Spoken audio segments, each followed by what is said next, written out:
This episode of the Party Loaded podcast is proudly sponsored by Audible.com. Check out their awesome catalogue of audiobooks with over 180,000 titles to choose from. And be sure to grab a free audiobook on us and support the show by visiting audibletrial.com/endgame. Let's party.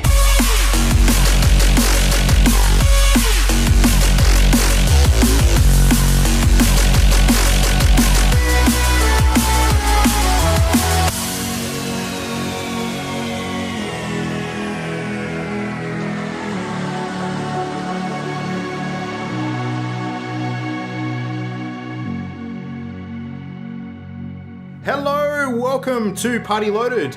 This is episode 66, clickety-click 66. My name is Luke Retallick, and we're here for another helping of awesome video game chat.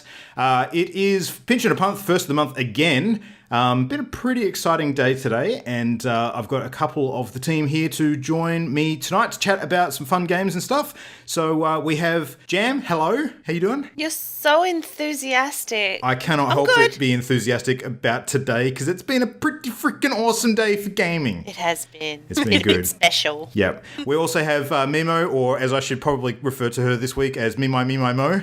Hello. Me My Mo. It's my Me My Mo. You can be whatever Hello. My Mo you want to Hi, be. friends.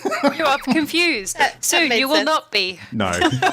Explanation shall be forthcoming. We got some fun stuff Yeah. to talk about. So I just want to point out before we sort of get stuck into the show tonight, I'm extremely impressed with the dedication and the stick-to-itiveness that we have as a team tonight, because we're all sitting here recording a show, we're doing the thing, and we're not playing Horizon Zero Dawn.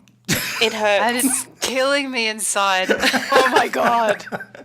I might die. Yeah, it's been a fun day. So yeah, we'll probably talk a little bit about the game tonight that is all about a young bloodnut lass sort of venturing out into the wild for the first time, and God damn. Australianism for you right there, folks. a ginger means nut ginger. lass. Yep. Ranger. Yep, heading out into the Ranger. wild for the first time, and on a journey of I guess probably trying to make up for wrongs of the past of some sort. I don't know exactly what's going on. Self-discovery. Self-discovery, sure. Anyway, the game's basically Red Head Redemption as far as I'm concerned. So cool. God. Anyway, Stop sullying my enjoyment of this game with your jokes. do we want to kick off with that? Let's just talk briefly about what we've been playing today, because it's a kind of exciting topic. We can get our first impressions out of the way, and we're going to come back and chat about Horizon in a lot more detail probably next week. So It's great. it's a bit alright, eh? Yeah. I killed a She rat. goes all right. Damn, your first arrow was a rat kill. Done. I was like, I finally have freedom. What am I going to... Ooh, rat.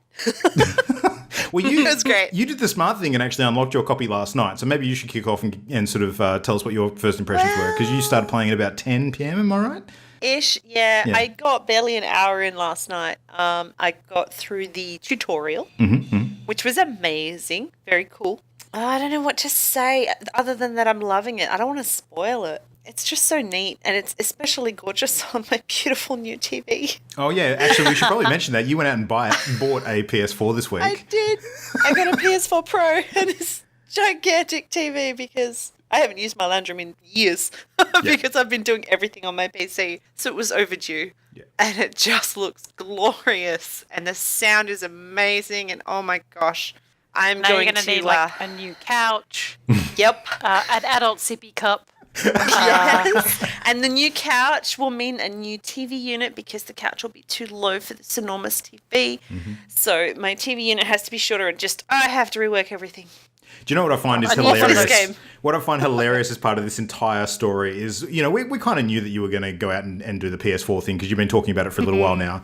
But the same week, I say the same week, but the same day almost, in fact, that Horizon Zero Dawn comes out, two of our other friends just happened to go out and buy PS4s today as well. Those no. PS4 deals were amazing. There was are very PS4 deals good. announced this morning, Yeah. which included a bundle with Horizon Zero Dawn, and there was the 500 gigabit PlayStation for $390, I think it was, including the game.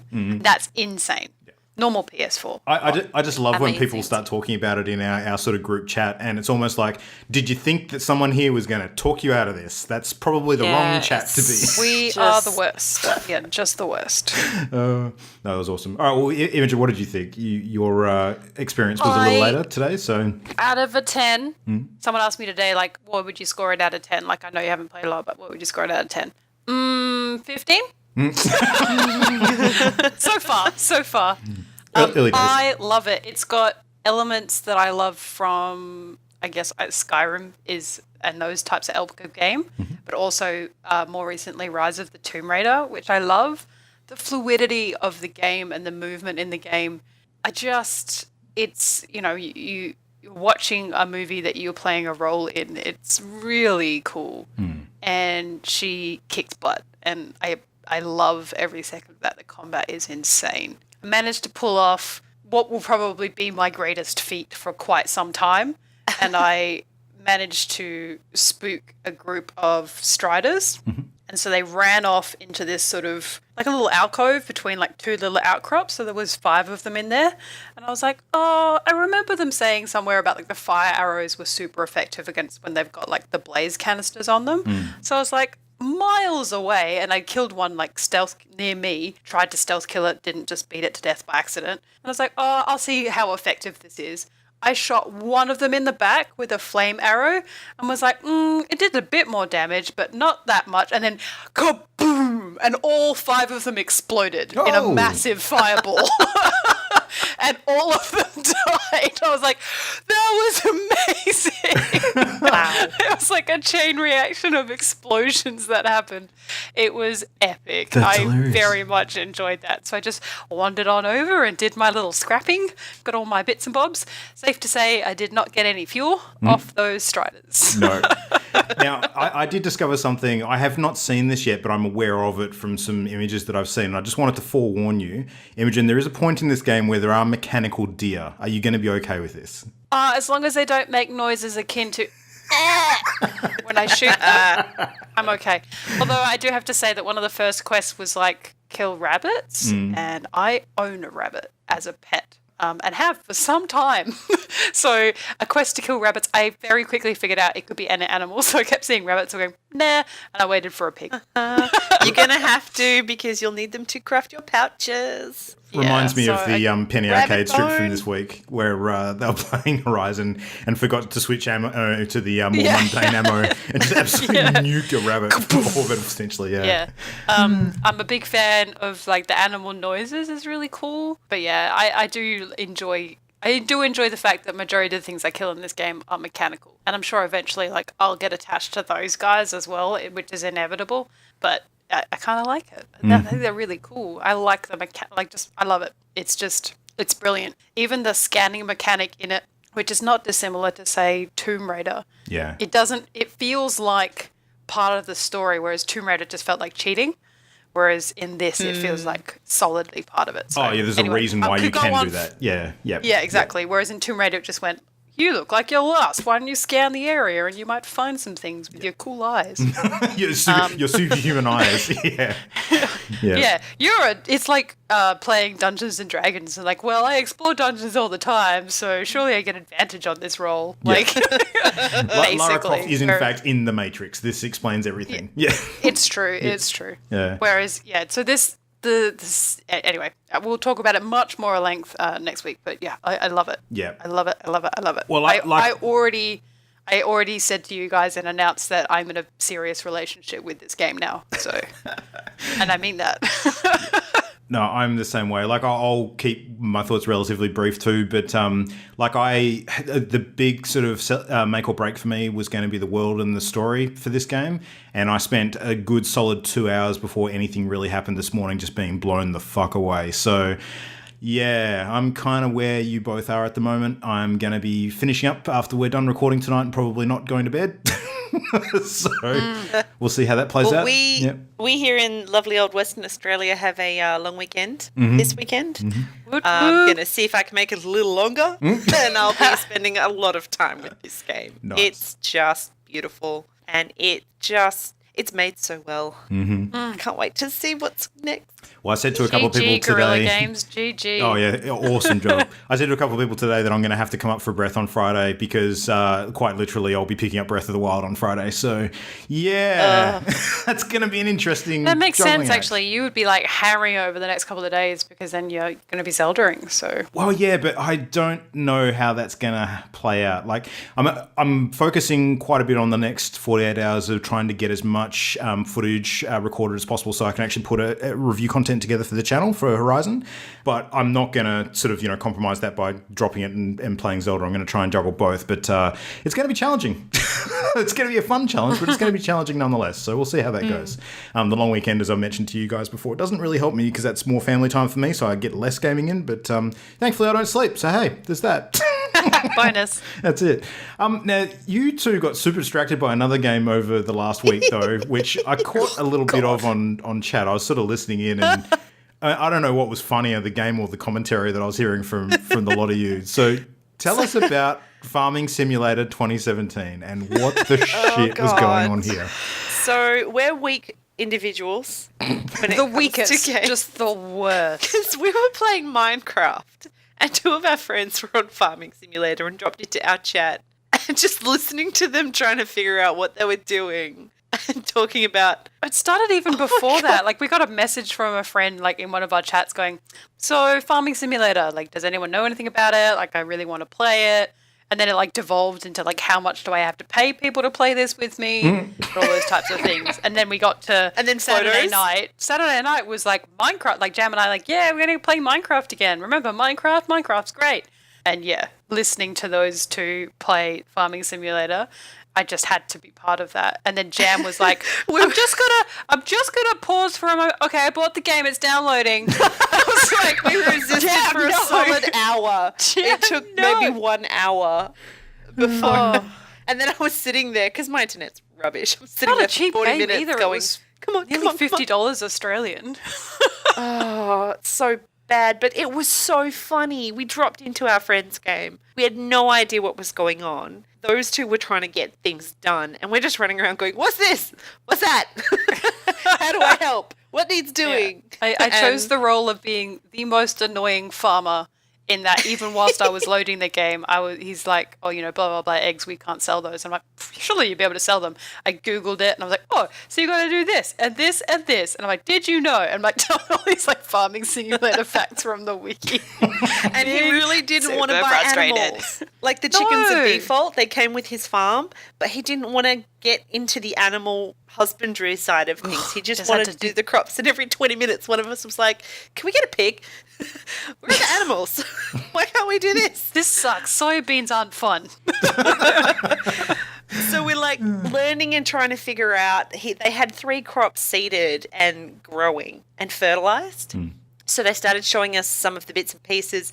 They got us to try out the forklift, lifting seed pallets so that we could refill the my seeders. That was insanely stupid because It's as a game. So Farming Simulator as a game is a very in-depth sim. And it's not a sim It's with a like true sim. pretend money and all that kind of stuff. It's very true. You've got loans, you've got like farm equipment depreciation that Economics. you have to encounter. All of that. Luckily, we jumped into our friend's game and so we didn't have to do any of that bullshit. He did all of that. And so we were just like, give me a job. What do I do? And he's in the middle of like 4 screens, like trying to like figure out where the price of yield of this thing is going and how much interest he has he's to doing the pay on bass the loan. statements and you're just shoveling Yeah. manure. Yeah. And we're like, then- I'm bored. and we're just trying to learn the machines. And then all of a sudden he's like, oh crap, all 3 crops are ready to harvest. And so there was this mad 10 minutes of them trying to explain the machines that we were allocated to. And then suddenly, like, he's been standing still in the car park for an hour trying to manage us and coordinate us. And then the other, how many people did we have on by then? 4? 4 or 5. 5? Yeah. Yeah. The 5, I rest think, of in the end. us were split between, we had one person in the harvester, one person dragging the trailer beside the harvester to fill it with the grain, one person in baler. the hay baler driving behind it, picking up the discarded hay and turning it into bales, another in the forklift with a hay bale spike so they could lift the bale up and then take it over to the barn where you could sell it for cash. Like, suddenly we were this accidentally well-oiled machine Yeah, we needed a And theme getting song. things done. And we did like awesome. And straight lines are a thing in this game. Oh, There's no God. like snap grid. It's like you point it this way and it snaps you into this thing. No, if you slightly go to the left, you will miss like tiny little Yeah. bit of wheat, and it will And just sit there everyone will point it defiant. out. Yeah, and everyone will be like, "You missed a bit. You missed a bit." And then we this managed full to, rotation. It's insane. It's Yeah. so in depth. It's just And it's nuts. funny, the physics are hilarious. When we managed to finish harvesting and we had the crop seeded again, he's like, okay, there's nothing to do here. We'll go to the shop and pick up some stuff. So we took the forklift and the ute to the shop to pick up 3 pallets. You can load 2 into the back of the ute, but it's really hard and they didn't land squarely. So you hit like the strap button and it straps them in, but they're at these weird angles and sticking out oddly. The second I hit accelerate on the ute, the front tires just went straight up in the air. It's like a massive just the hydraulic kit. stupidest.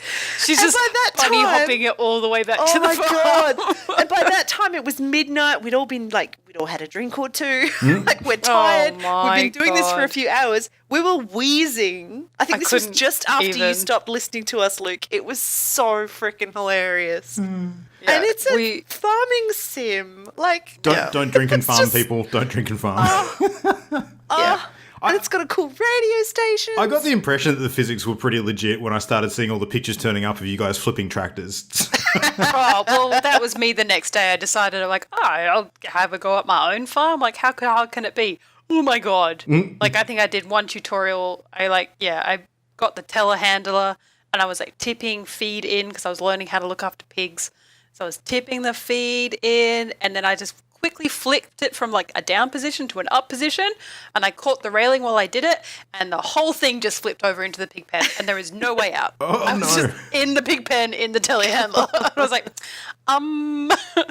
Now, if you're in a game with other people, they can like help get you out or if you fall over. And then the next thing I did was pick up some pigs and then turn a corner too sharply and then the whole thing rolled over. And then my third attempt was I got to the next stage, which is where I had to get them water. And in driving to get the water, I drove into a well. So I can just picture this now. You hopping on the phone in real life, giving Jam a call, just saying, "Hey, Jam, I need you to hop online. Yeah, I need a hand. What's wrong? I need you to pull me out of the pig trough." You got a minute? I got the to my farm. telehandler stuck with the pigs. Bring the so, yeah. forklift. Jam and I started a farm like on Jam's farm yesterday. Yeah. And we did okay. We did. We we chose did the solid. map. It's Yeah, we- got some interesting different bits. Yeah, it's a solid game, but yeah, you need to invest a lot of time, and it's a bit like a chef who never wants to cook when they come home. I don't want to come home and manage a team of people Yeah. to do a job. And so I was like, Jam, can we just play on your farm? I don't want to manage a farm. Can you do all the hard Decisions. stuff? Yeah, thanks. Just tell me what to do. Just point me in a direction and I'll do it. And we had a hilarious time of trying to get as many hay bales as we could into just basically into- on top of other equipment because I couldn't Which be you're not bothered supposed to driving it. do. But we're trying to cheatsy doodle. Just And load it that's up on the where trailer. my genius, so we were joining, and the way that the multiplayer works is you basically host a game that anyone can join. And so our friend had set that game up, and while we were downloading it, he's like, no, I do not want, reject, all these people like trying to jump into his game. And so when I came up with my name, I was like, it's got to be something different. And so I chose EI Me My Mo as my nickname, which must have looked just really annoying to everybody else that It I was great playing because you with. didn't tell anyone, and then when he saw the request, he read it out loud, and we all just lost it. Yeah, that was a this can only be one person kind of situation. EI Me My Mo. Oh, God. I sat there for ages. I was like, old Mimo, no, that's too obvious. Like all of this kind of stuff, and went through the whole thing. And I was like, genius. Like that'll do. That'll get some lols. Yep. No, I definitely got some lols. I had a thoroughly entertaining time listening to you idiots. It was great. Oh, no. Oh, now I want to play that again. I've got such a problem. Yeah, oh man, this month is going to be a month full of problems. But I am happy to say that I got one thing out of the way. While you guys were farming, actually managed to complete Starcraft 2. So, Woo! knock that one off the list. So, well, I say completed. Now, there is one thing I haven't done yet, which I've deliberately not picked up because not all of it is out yet. So, I don't know if you remember a BlizzCon ago, I think it was, they announced that they're releasing some additional DLC content for StarCraft 2 in the form of the Nova sort of story missions. So there's actually 3 sort of Nova covert missions which are being added to the game, and only one of them is available at the moment, I believe. So what I'm probably going to do is leave that and come back and do all 3 of them when all 3 of them are out. And I don't know how long that's going to be, so I'll sort of pause on it until then. But I did finish all of the Legacy of the Void content, and holy shit, that was a really good expansion as it turned out. It was yeah, man, story-wise, it got real weird. It got super weird. But Kerrigan, as in the Queen of Blades, is by far the coolest thing about the entire game as far as I'm concerned, and the expansion for sure. Because her story arc, the way it sort of wraps up at the end, is fucking amazing. So she is the ultimate anti-hero. Like, she comes back strong and basically saves the galaxy by the end of the game. So it's highly recommended. Anyone who's not going to play those games but is sort of at least partially invested in the story because of the characters, and you might be because you might have seen a bit of stuff on those characters, even playing games like Heroes of the Storm, you probably know a little bit about them. Yeah, check it out. I'm sure there's videos online, but I'll give one minor spoiler. So spoiler alert for anyone who's likely to play StarCraft 2 Legacy of the Void. If you don't want to hear what happens towards the end of that storyline, turn off now for a minute. All right, good. You still here? Wicked. All right. So you basically fight essentially a god. And to fight that god, you basically get Kerrigan to suck up all the energy from another god and turn into a god. And she fights the god as like a giant fiery death angel. It's really cool.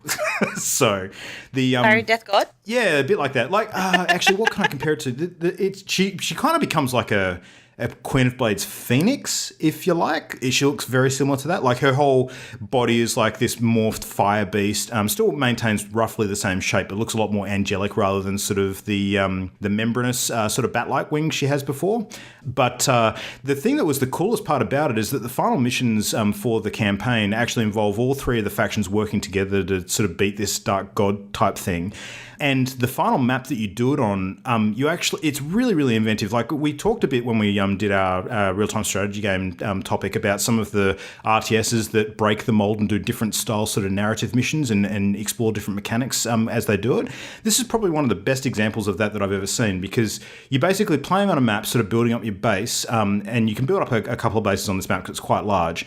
And what you essentially have to do is kill this giant thing in the middle of the map. But to do that, you have to weaken it by taking out these sort of floating pillars that appear at different intervals, sort of swirling across the map. Now, there's one problem with that, and that's that those pillars are only vulnerable for a short period of time while they're passing over land. As soon as they pass off land, you literally can't get to them, that you can't even shoot them because they're too far away. So you actually have to move your forces in range of those pillars at the right moments and pull back when they're not available. Otherwise, you just get clobbered by everything else that's on the map. So it's really a sort of case of timing and putting your forces in the right places at the right times. And while you're doing this dude is literally tearing chunks of the map away. If you've got a base built on one of these chunks, he rips the whole thing off the game. So you lose the ground that you're sitting on, literally. Yeah, awesome last scenario. It was one of the coolest I've played in an RTS ever. So, yeah, highly recommend. I think if you enjoy real-time strategy games and you enjoy sort of sci-fi in general, you owe it to yourself to check out the full StarCraft 2 saga, because it is definitely worth it. And, yeah, glad I got that one done before all the craziness of this week, essentially. So that was good. All right, so we should kick into some news, because we have a little bit of news items this week. Actually, it was a surprisingly busy week with a bunch of little bits and pieces. So I think from the top, because the Nintendo Switch is like 2 days away from release, the launch lineup for the Switch was looking a little bit sparse up until this last week, where a whole bunch of stuff got announced as coming to the Switch in form of indie titles. So there was an article actually run earlier in the week on Polygon around the indie titles that have been confirmed.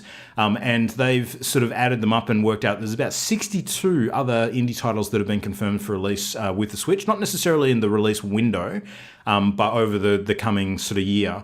And there's some pretty big names on here as well. So I'm just going to sort of whip out a few of these titles, and you guys tell me if you'd be interested in playing these on the Switch. So we have Ultimate Chicken Horse as one example. I know you guys know that game. Thumper is going to be on the Switch as well. So we talked about that recently. Two new Shovel Knight games. So you got Shovel Knight Spectre of Torment and Shovel Knight Treasure Trove, and both of those are launch day titles. One that grabbed my attention immediately today when I saw it was the multiplayer mode of Stardew Valley is going to be debuting on the Switch. So that is a super good game. Yeah, there's some really, really good stuff. Overcooked Special Edition. So that's going to be a new version of Overcooked, which has the HD Rumble integration for the Joy-Con controllers, which is going to be coming to the Switch. So yeah, that's just a taste. There is a stack of other games on this list, and I think when you start to look at the number of things that are going to be available to play on this thing, maybe not in the opening month, but sort of in the coming months, the whole idea of owning this, particularly with some of these indie titles being really well focused around the whole play on the go kind of format gaming, it starts to look like a pretty appetizing prospect. So yeah, that's kind of exciting. I really want to Switch this week. I'm not going to buy one, but I really want one. It's going to be tough. You can play Zelda on the Wii U. You're fine. I know, and I will be. The trick is trying to keep it out of my son's hands because they're going to probably want to play it at the same time too. But anyway, so that's half the fun. Yeah, well, like play Keep Away.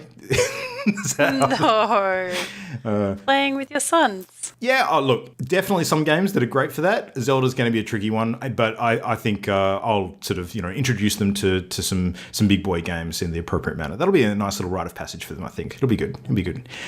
So Switch aside, Xbox. Jam, what's happening on the Xbox? You pulled out some interesting stuff today. Yeah, they've just announced a new service for accessing a slightly older library of games. It's called Xbox Game Pass. Did you see much about it? I did see some stuff today that GameStop shares took a sharp dive after this was announced. Oh. Yeah.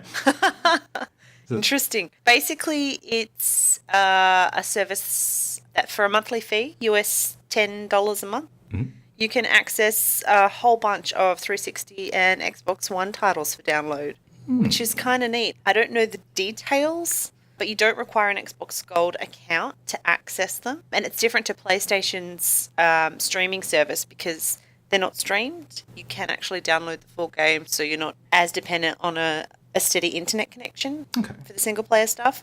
But yeah, it also mentions that after you play it, you can buy them for a 20% discount. So I'm not sure if that means they're going to be time limited in some way.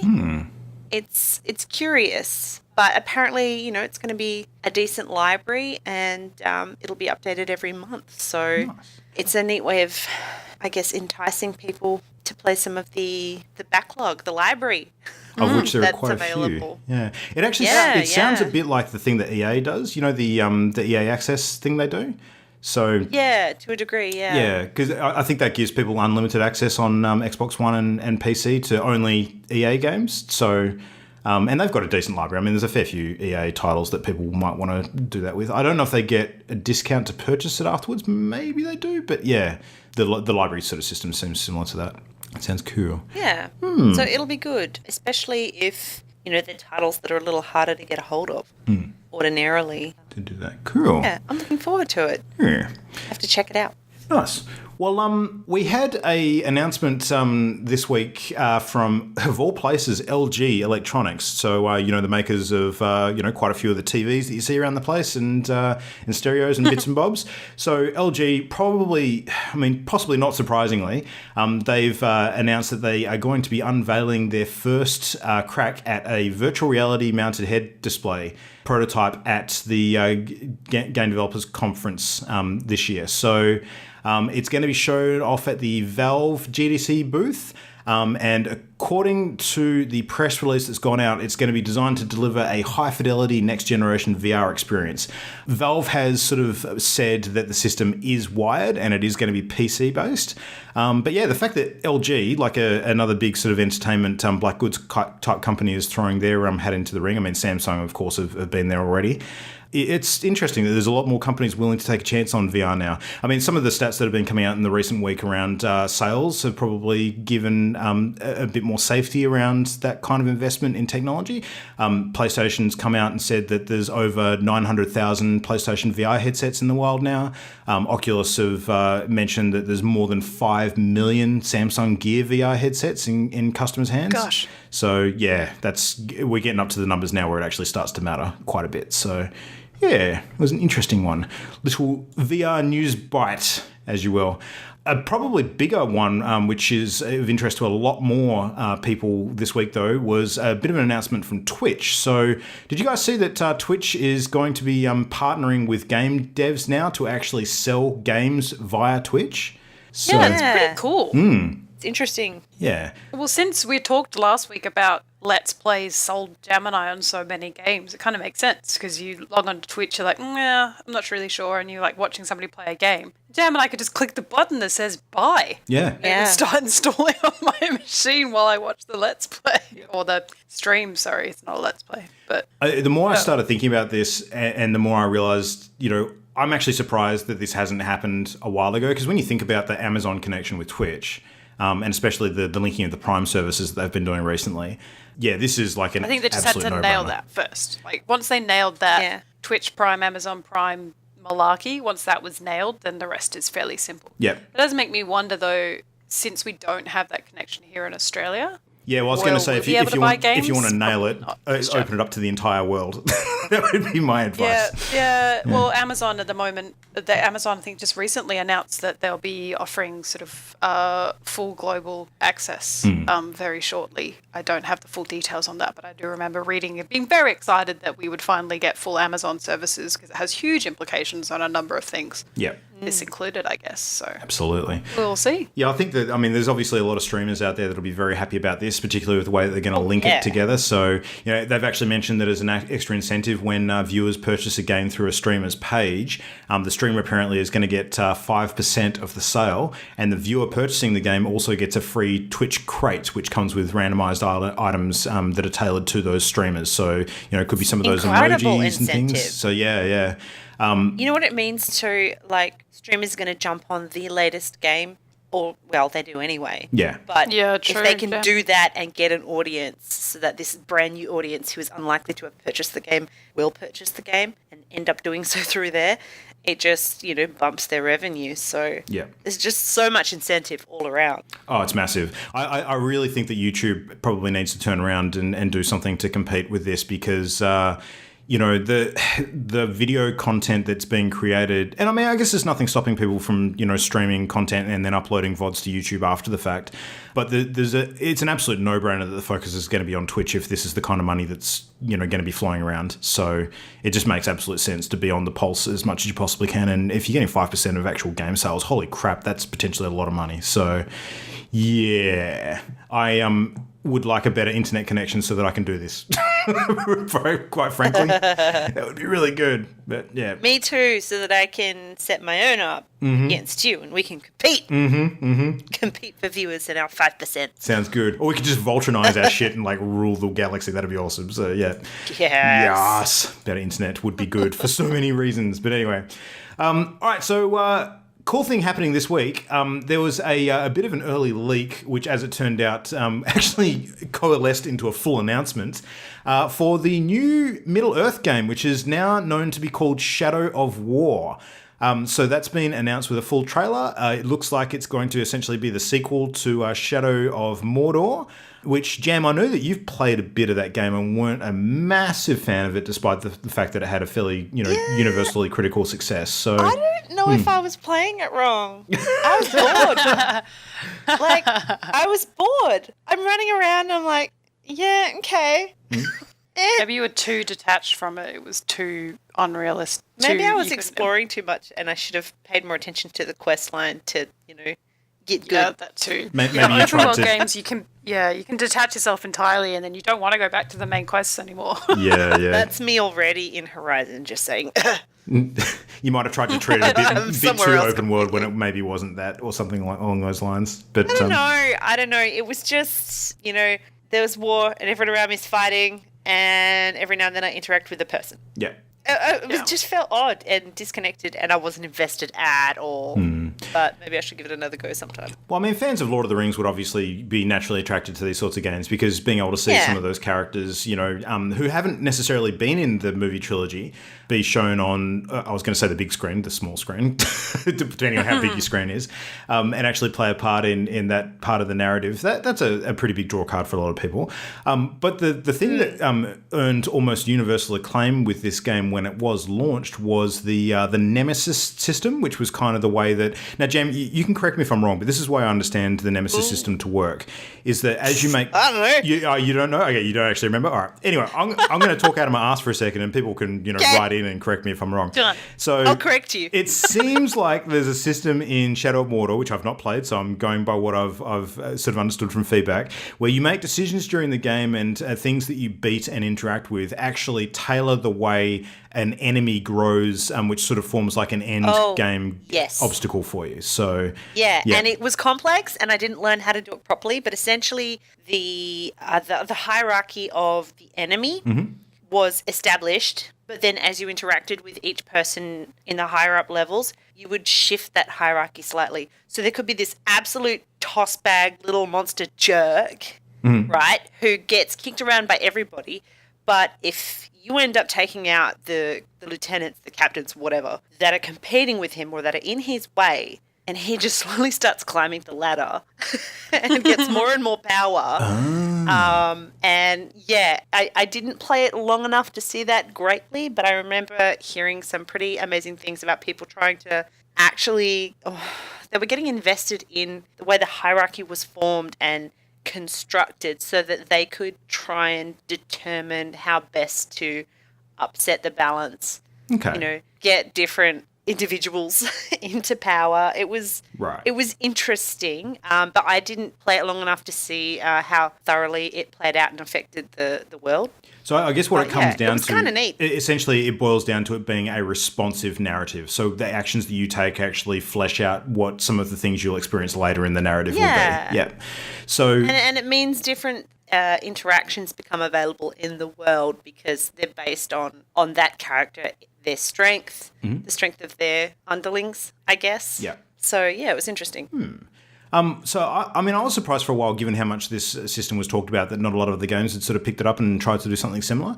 But probably unsurprisingly, this time around, the Nemesis system will be back for the sequel. And it's going to be apparently applied to the entire world. So there's going to be environments and characters that are all being sort of influenced and changed depending on the player's decisions and different actions that they take. And the catchphrase for this game is that it's going to create a personal world that is unique to every single gameplay experience. And that's, what the press release is basically flaunting as the big draw for this game. So now on the surface, neat. That sounds cool. That sounds cool as shit. And I am a Lord of the Rings fan. So this sounds like something I might be super interested in. So, well, yeah, if you've got like this orc that you've championed and manipulated into power, suddenly like a little fort will become an orc stronghold and it'll probably get a little bit flavored. Whereas in someone else's game, maybe the Uruk-hai are like lording it over everyone or some other faction completely. Yep. That's neat. Yep, that sounds about right. So yeah, trailer's super cool, goes for a couple of minutes, and one thing that eagle-eared Imogen picked up during the trailer is that basically her entire favourite cast of voice actors from the Critical Role D&D series are appearing in this game as voice parts for just about every main character, so... Yeah, to talk up my own obsession. Yeah, to pick up my own obsession with Critical Role, it wasn't even his voice that picked it. It was the way that he fell and the length of his hair, and it just looked very Matt Mercer-ish. That's hilarious. I was like, that's Matt Mercer, and then he went, no, and I went, oh my god, it's Matt Mercer. No, nailed it. So as voice cast, like just to cherry pick a few names, we've got Matt Mercer, of course, we've got Laura Bailey, we've got Travis Willingham, we've got Liam O'Brien, we've got Sam Riegel, and a few other names that you might know, like Claudia Black, Troy Baker, Nolan North, all of the heavy hitters. Is a Jennifer pretty Hale. Stellar cast. Yeah, absolutely. It's nuts. So, yeah, check it out. That's something that looks like it's going to be pretty exciting when it drops. So, Middle-earth Shadow of War. Looking cool. Mass Effect Andromeda. How do you feel about some softcore alien porn, Jam? Bring it on. Bring it on? Bring it on or bring it off? People are getting all bloody uppity about the devs having a little fun, joking around and talking about the ratings. Mm-hmm. What was it upgraded from? I've forgotten the details now. It was a partial nudity What was the rating, rating and it got up? full nudity. That's right. Yeah. That's right. It's great. So, yeah, I mean, it's a little unclear as to whether this is a bit of a troll at the expense of some people that maybe are a little more excited about this kind of thing than they should be. No, but you get invested in these characters. I mean, in the original Mass Effect trilogy, Shepard was written so well. The characters that you interact with, your crew, are these amazing NPCs with all of this depth, wonderful personalities, and you get attached, and forming relationships with them is what makes the game utterly brilliant. So why the hell not? Yeah. Go all the way with your favorites. Absolutely. I mean, with characters, it's characters great. with this much depth, you want to plumb that depth with every tool at your disposal. Oh God! Oh man, Why? As long as it's done tastefully, which they've assured us it has. Because, if it's just a bad, awkward, poorly grunted scene, then you fumbling in the back of the skateboard. Yeah, and the bloody mannequins are just sort of bumping and not actually interacting. Then it looks silly and it'll just drag you right out. Yeah. So, a bit of love, Yep. a bit of tenderness and some Peace, love, and understanding. genuine connection. Yep. Oh my gosh, I can't believe we're having this discussion. I know. It's hilarious. I'm all for it. I think it's great. As long as it's in the nature of great story, then I'm all for it. If it's just Exactly. if it's point and click porn, then maybe not so much. But I don't think that's what it's going to be. That What that's the hell some is people's point thing and click too. porn? Don't ask. Oh my god, no! Don't answer that. Don't answer that. Don't answer that. Jesus. Hey, it's the universe. It's got to exist somewhere, right? Choose your own adventure porn. Yep. That's basically what it is, right? Well, it's a little bit more detailed than that, but sure. I mean, if you want to boil All it down. right, all right, Mass Effect nerds. Yeah. Chill out. Anyway, moving right along. So, Mass Effect aside, Battlefield 1's got some expansions coming, which is kind of exciting for people doing the Battlefield thing still. So, the first details have been revealed for the Battlefield 1 expansions, and they're going to be going to Russia and Belgium primarily. So, they haven't released firm details of exactly what's going to be contained, but it is going to be called They Shall Not Pass, which is kind of ironic given the chat we just had about the Shadow of Mordor stuff. So coming out sometime in March. They haven't announced a concrete release date yet, but it's going to be available exclusively for the Battlefield Premium members, potentially up to a fortnight before it's been opened up to the general public. And it's going to let people basically play as soldiers in the French army in the multiplayer component as well, so with a few new maps. So yeah, and a new mode called Frontlines apparently, which is going to be a bit of a mix between Rush and Conquest apparently, with some new vehicles. So there's going to be a new tank, a new elite class called the Trench Raider, a new Behemoth. Sounds like some fun stuff. So yeah. Battlefield 1 is a fun game, which a lot of people enjoy. So seeing the expansions, getting fleshed out is cool. Check that out real soon. It is. Now, for our next segment, boys and girls, Luke is on a timer. Luke, your time starts now. Yeah, there may have been a Hearthstone expansion announcement this week, so being on a time is probably 2 minutes, appropriate. go. So, all right. New Hearthstone expansion was rumored to be Ungoro. It has been confirmed. It is, in fact, a journey to Ungoro. So, Imogen, you may be familiar with the Ungoro crater area in World of Warcraft. So, site of a giant volcano, a huge amount of lush wilderness and dinosaurs and all that sort of stuff. So basically, Jurassic Park is coming to Hearthstone. That's some pretty cool stuff. The key themes with the expansion are a whole bunch of dinosaurs and carnivorous plants and explorers and all sorts of fun stuff. But the new mechanics that are being added, I'm a massive fan of. So the first one is a new mechanic called Adapt. So there's a bunch of creatures that have Adapt on them, and it means that when you play them in game, you actually get the choice of up to 3 different sort of add-ons to the creature, if you like, at a time, kind of like the Discover mechanic that exists in the game already. So there's potentially 10 different adaptations that creatures can get. You only get to choose between 3 of them each time you drop one of them on the board. But it allows you to play a creature and then, for instance, play it with a Divine Shield bonus or Taunt or Wind Fury or extra health or something like that. And it's a really... You have 1 minute remaining. Oh, shut up. It's a really flexible way to kind of play the game. like there's a little bit of randomness, but it's combined with decision making, which makes it a very tactical choice as to where you actually put your resources when you play them. So that's really cool. Now, the second mechanic, which I think is one that, again, anyone who plays World of Warcraft will probably relate to quite strongly, is they've added a quest mechanic. So each class in the game is getting a new legendary spell card, which is a quest card. Basically, if you put it in your deck, because it's a legendary spell, you can only have one of them, but it actually will always appear in your opening hand. So the idea is that you play it on turn one, and it kind of gives you like an additional objective that you can play out during the game. And if you manage to complete that objective, you get a special card that you can use during the battle. They've only revealed one so far, which is the Priest quest. But basically, the Priest quest, you play it for 1 mana, it stays on your character bar, kind of like the secrets work in the game already. And if you fulfill the requirements of this one, which is actually playing 7 Death Rattle minions during the game, then you get a special creature, which I forget the name of it, but it's basically an 8/8 taunt for 5 mana and sets your life total to 40, which is pretty massive, given that you start at 30 and you can play this late in the game where you've probably been knocked down a bit. So yeah, these are going to be super powerful cards. The whole quest mechanic theme is really, really nice because it gives you a challenge and objective to play during the game rather than just beating face. So again, adds a bit of strategy, adds a bit of fun stuff to do, and I'm super looking forward to it. So expansion will be out probably early April, they've said. I would be shocked if it's not the first week. I think that's what everyone's expecting. And the same time that comes out, we'll see the big rotation with the Year of the Mammoth kicking off. So the previous cycle sets will be dropping off, and this one will be adding on. So there'll be a massive shake-up of the Hearthstone meta at that time, and I cannot wait. So there you go. How was that? That was 3 Good minutes. job. I did it right. All right. Last bit of news tonight. It is also Blizzard related. The Overwatch server browser functionality, which we've mentioned on previous episodes, that has just gone live.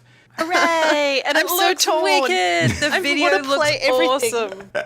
Does. Yeah. I also remembered what my news was that I wanted to add in before the show. I was like, I can't remember what it was, and it's going to bother me. Go. We got the new teaser for the new character that came from Effie. We got a picture of Effie's shopping list. Oh, yes. Yes. This week as well, which is different components and a color scheme for a Yay. potential robot, as Jam would Robot. say.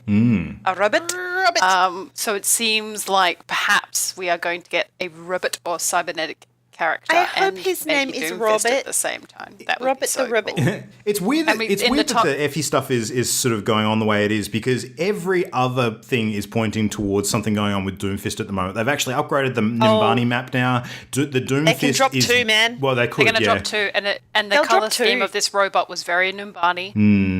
It was brown, yellow, green, and grey. Yep.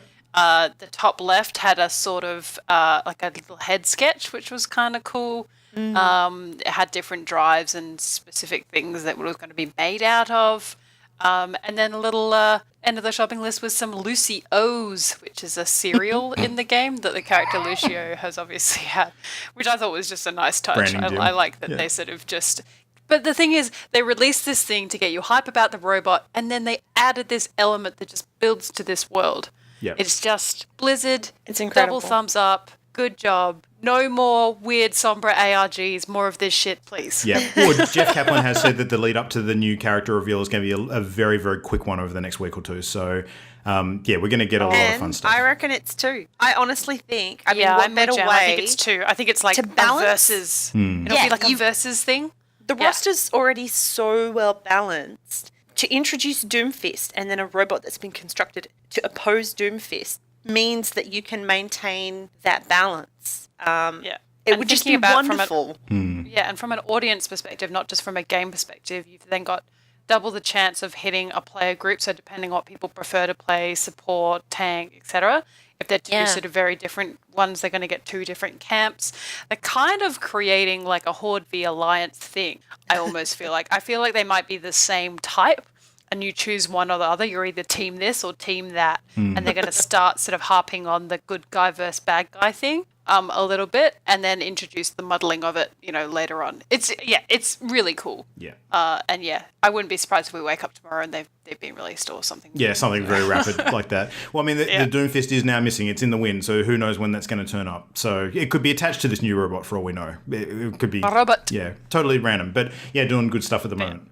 Very, very cool. The server browser functionality came along with a little video announcement where it kind of very quickly went through everything that you can do. A couple of things that I noted was there was a mode where everyone was McCree and it looked like mania. And there was some type of game mode in the popular game modes called everything at 500%, lots of exclamation marks. And basically you can increase things to up to 500% of something. And so this game mode obviously means that your speed is increased by 500%. Oh, geez. Your, damage, etc., everything is increased by 500%. So that would be a bit insane. That's so nuts. it's going to take a lot of doing to go through all of that functionality. And I'm excited. My favorite part about the game browser is that now it has even more maps that you can play the capture the flag mode on. It's not just limited to the ones that we had before. There's actually a bunch of extra ones. That's good. Yep. Yeah, a bunch of extra ones. And also, if Jam really wants to play Noombani, guess what? We can pick Noombani as a map. Yay, Or you can say, we could go, okay, tonight is, Jam's night, so she picks 3 maps that she likes, and we just play those maps, but we just say only those 3 maps. Oh, yeah. So it's not random anymore. We just play Jam a night regular every game. night? Yeah. Nah. I'm not a big fan of Noombani. I do not like it. I'll mix it up, I promise. Throw in some King's Row. And I hate and Iconwald. I Moscow. keep jumping down the same freaking hole. No. Winston and his job gets me every time. Oh, that's hilarious. Always funny. Yep. Sail. Cool. All right, well, that's a good chunk of news for this time of year. There seems to be a whole bunch of stuff happening. But anyway, it is time for us to kick into our party game of the month, as we do this time every month. So it is the first week of March, and that's time every month. We have a little challenge set, which is a game that we are reviewing that's randomly determined the month before. Jam, Is this our time of the month, Luke? It is, yeah, this is our time of the month. You're absolutely bloody right. Jam, what are we reviewing tonight? We are reviewing Antichamber. Nice. So, It's a gorgeous little cute I refuse to puzzle. yay. Oh, it's a puzzle game. Yeah. You run around. It plays some Escher bullshit on you when you think you're going one way and you turn around and there's suddenly a different room behind you. It's very tricksy. It is. And you think you're going a little bit nuts. It is just walking, jumping, walking different speeds, and occasionally picking up little cubes. yeah. That's it. And everything else around it is a mindfuck designed to make you angry and feel stupid, as with most puzzle games. A memoir by Imogen. It's also got like the night. I have to say that the main element in it is little black squares that have these little cartoon drawings on it, which are kind of like checkpoints that take you through a story, and they have these little sayings on them, and it's always like, sometimes the easiest way is the way forward, or sometimes you will get pushed in a direction, or sometimes failing isn't always the end, or something like that. Or taking a step backwards helps you move forwards. Yeah, and it's a little sometimes clue. these signs can be helpful, is one of them. And then when you go back to the antechamber, which is the main bit, and you've got this massive big blackboard, and each of the signs sort of form like an order, basically. So if you see every single sign, then I guess you win the game, ? And so you can see where you're at.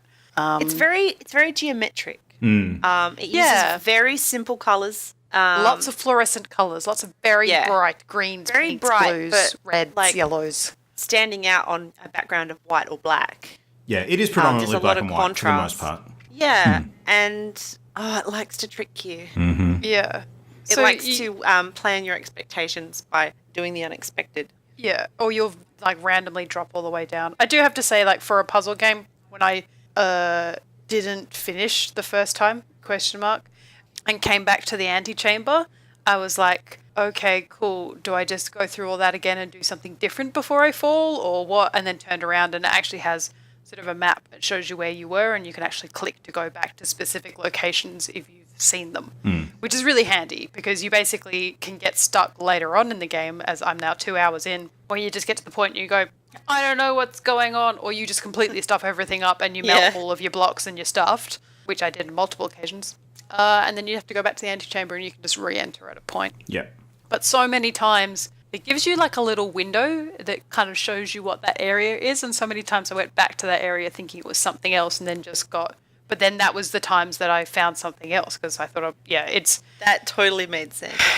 Yeah, totally. Did to me because I realized halfway through that sentence that all of those words made little to no sense. It basically gives you an opportunity to go back to the start, but I would guess the majority of people who play this, the best way you're going to do it is just by stumbling around the place and accidentally finding out you figured something out. Yeah. Yeah, which is what happened to me on multiple occasions. It plays with perspective a lot. It can have a little window, like Imogen said, and if you step up to it to focus on what's the different scene that's behind that window, and then step back, suddenly that's the setting that you're in. The scene. Like it transforms you.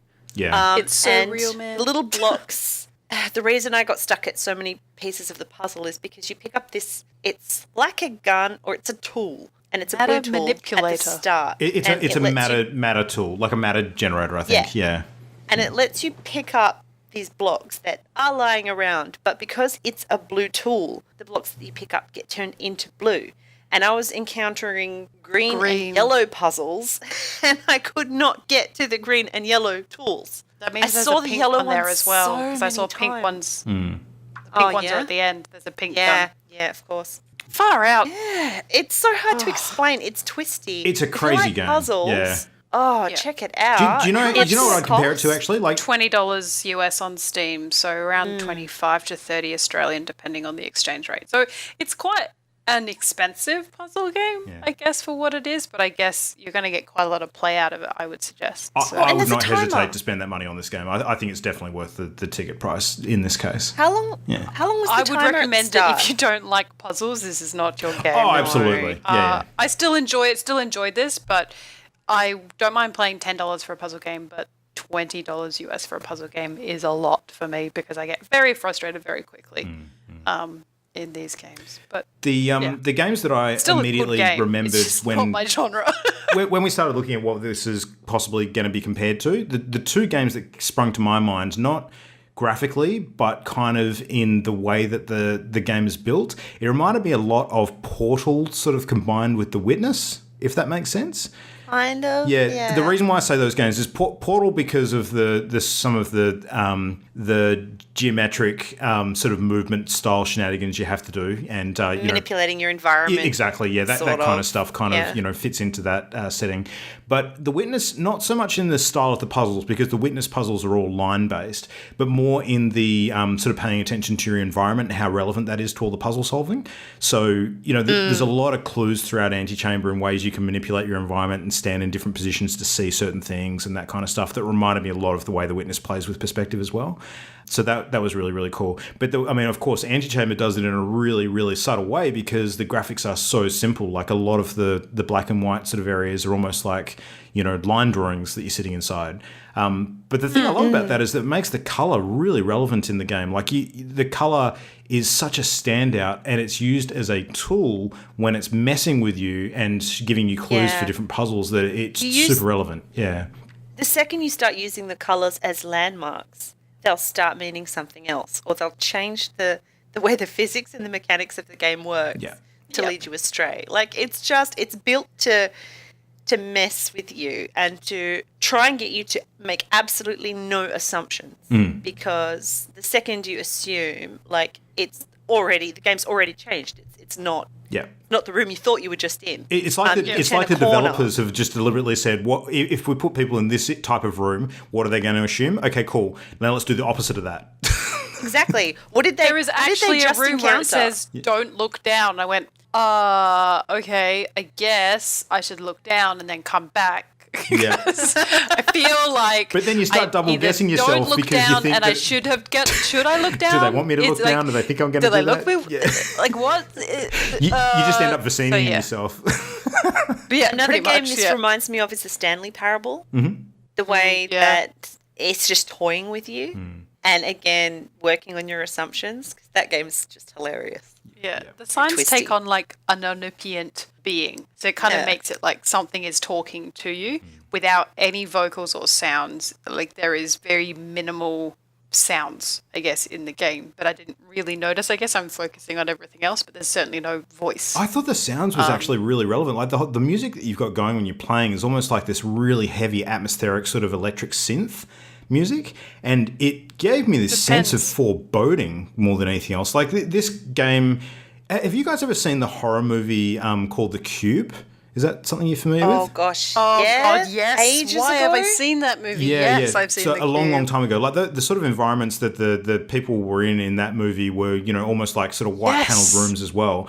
And that was a full on horror sort of thriller suspense type movie. And it reminded me of that a lot. Like in terms of these things aren't going to kill you, but you're still trapped in a way, and you kind of, you know, every perception is being messed with. So it is that kind of suspense like horror in a similar sort of way. And there's even a timer ticking down. Exactly. And you don't know what happens when it hits 0. Well, yeah, you'll have to find out for yourself. There's one particular area where there's like a pendulum that's ticking back and forth, and when you go into another room, you can still hear it. But then the only reason that I figured out that I was in a different area is because the ticking stopped.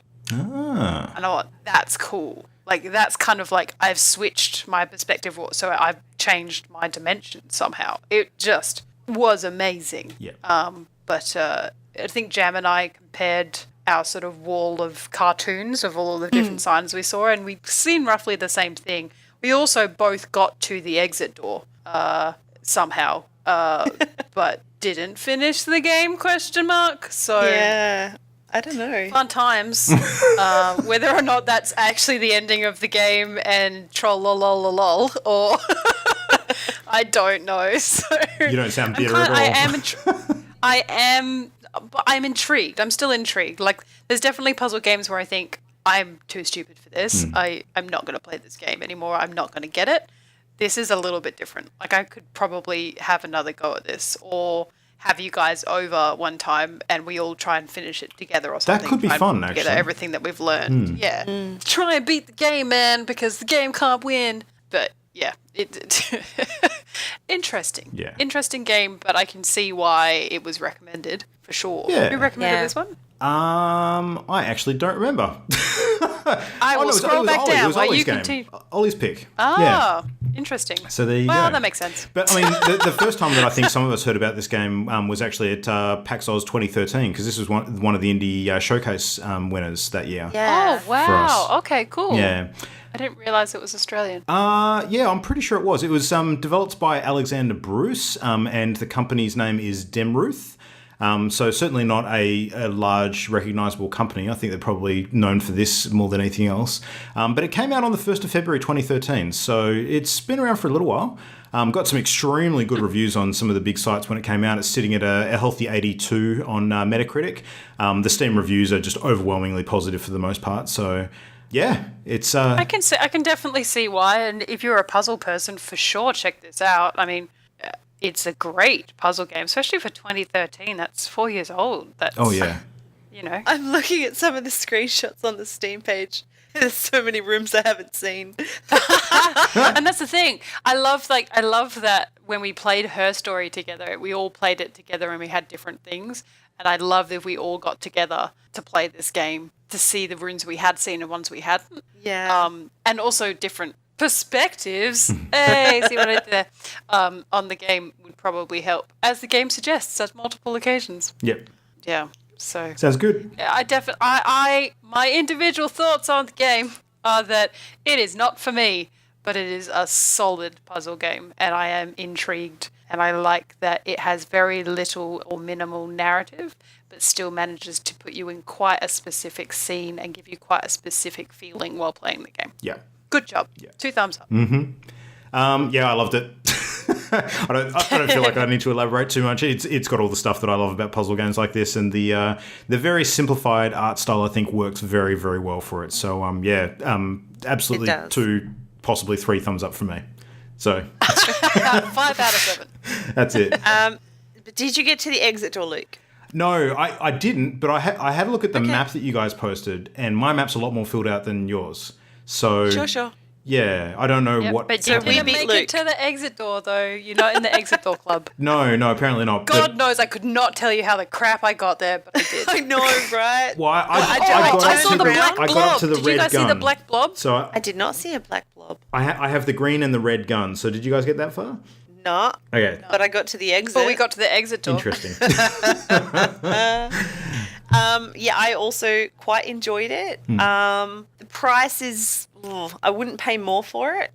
Yeah, the It's probably price is the a most I'd pay for it. steep, but yeah. But yeah, I can see myself one day going, damn it, I want to do those green puzzles and starting again to try and find the green gun tool, whatever it is. So yeah, if- good fun game. If you like twisty things and puzzles, yeah, check it out. Watch some videos.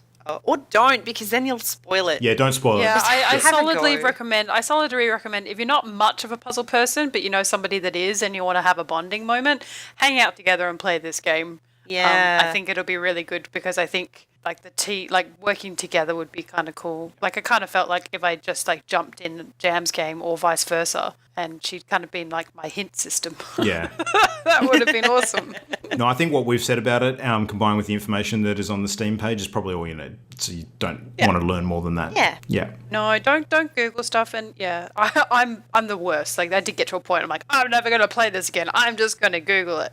But I get the feeling like the information is not going to be out there.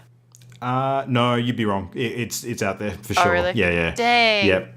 Yeah. Oh, that's a Why shame. did you Google it, Luke? No, I googled something relating to it, not looking for walkthroughs specifically. I was looking for a couple of reviews to see what it was scoring. Yeah, sure. Luke's search history is how to find red gun.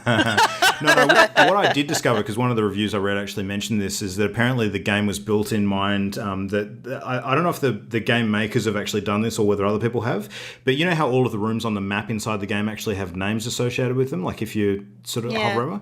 Apparently there is if you actually type those room names into your browser, it'll bring up walkthroughs for that room. So now I have not looked at any of those. I do not wish to because I want to play the game instead of doing that. Wow. But I think somebody's put some thought behind that. So there you go. Yes. That's pretty cool. Yeah. Yeah. Good. If you want to like 100% it but super cheaty, you can and sort of break the game. It totally like destroys the purpose of puzzle games for me, though, because, I mean, who are you trying to prove to Yeah, exactly. that you... But the fact that it's out there means that people who want to do it can and can see the whole game. But also the fact that it exists out there kind of makes you feel even better for not Googling it. Yeah. or it's a temptation that people can't avoid. It can work both ways. Pat on the back. Yeah. Anyway, so cool game. So that's our party game for March. Party game for April. Now, it's about this time that we would actually randomly select a game for the following month based on our listener suggestions. And you can, of course, continue to make those to us. But we're going to do something a little different and special for April. So we're actually not going to randomly roll up a game tonight. Breaking Dun, dun, dun. the chain. Don't die, Luke. Yep. No. The truth is that we actually have, timing-wise, a really, really excellent opportunity to look at a particular game that we are currently putting some prep into. So we are going to announce it at a later date and actually feature that as our April party game of the month and resume our random selection picking model immediately as soon as we're done with that one. So stay tuned, folks. And using that particular game assists us in also focusing on all of the other amazing games that are coming out over the next month. So much March. Dual purpose. Wow. Yeah. Yeah. Absolutely. But we've got a pretty good list going of user suggestions now, so we want to continue to build that out as much as we can. But we want more. Yeah. We need to get Ollie rolling a D20 someday to choose the game. That would be the best. Well, all right, Imogen, if people want to suggest a game to us, how do they do that, and what sort of games are we looking for? Oh gosh, I was worried it was going to be me this week. So the general rule of thumb is that the game is under $30. Usually around the 10 to 20 mark is kind of a good spot, unless it's sort of a huge game. Saying that, it needs to be able to be played within sort of 4 to 10 hours to get a good idea of the game. So no massive open worlds where we can only sort of scratch the surface, because we play lots of other games during the week. It needs to be available predominantly on PC, or, preferably Steam, because that means that we don't have to go into the outside world and dig through a bargain bin to try and find it. And it also is the one console that all four of us have, although, no, not all of us have PS4s. We've all got phones as well, so Nearly. digital is kind of the key. iOS and those. So digital, but yeah, PC or iOS or something like that would be ideal. And anything that you think would be hilarious for us to play, especially if it's a multiplayer. If it's an online multiplayer, keep throwing those ones in because it means that we get to play them all together, which is a lot more fun. So that would be my choice. Did I miss anything? No. I feel like I did. Send your suggestions into a whole bunch of different places. You can email them to us at mail@partyloaded.com. You can drop it on our Facebook page in the comments there. So just check out facebook.com/partyloaded. We're also on Twitter, so you can tweet your ideas there at partyloadedshow. And other places you can find us. Not so much to drop game suggestions, but I mean, you can if you really want to, because we'll still look at them. We, of course, are found on Channel Endgame on YouTube, so youtube.com/Channel Endgame. You can check out our Steam groups, so just hunt for Party Loaded on Steam. And, of course, we are on iTunes, so if you hop along to iTunes and you enjoy listening to the show, we'd love at the same time if you could drop us a positive review if you're having a positive experience with the stuff that we're laying down for you. So, there you go. Yeah. Highly recommend joining the Steam group because that's when you see if you join the Steam group and you see multiple people in the Steam group are playing one game and you want to join in, you can always send us a message and come join us because we're always up for more players, especially if it's annoying the boss on quote unquote on Farm Simulator. So the more annoying people to do that, the better. Yep. We'll zigzag all the crops. Zigzag it. Woo! You guys are just trying to recruit some more farm hands, aren't you? Some cheap labour. Yeah. True. Yep. Pretty much. Yep. Pretty much. Nice. Right, well, speaking of cheap labour, I'm going to require some cheap labour to handle all of my real-life activities while I immerse myself in fantasy lands for the next couple of weeks. So that was a terrible segue. Fired from segues. All right, well, I'd ask you guys what you're going to be playing in the next week, but that's a pretty dumb question at this point, so... Are we done yet? I need to go Horizon. Yeah, let's go Horizon. Yeah. We'll dispense with the pleasantries. We'll see everybody next week. Thank you very much for listening. We're going to ride off into the horizon. We are. Yay! All Have right. fun. See you next week, Happy everyone. That was awful. No. I am ashamed. The Party Loaded podcast is a Channel Endgame production. For this and more great gaming content, bookmark channelendgame.com.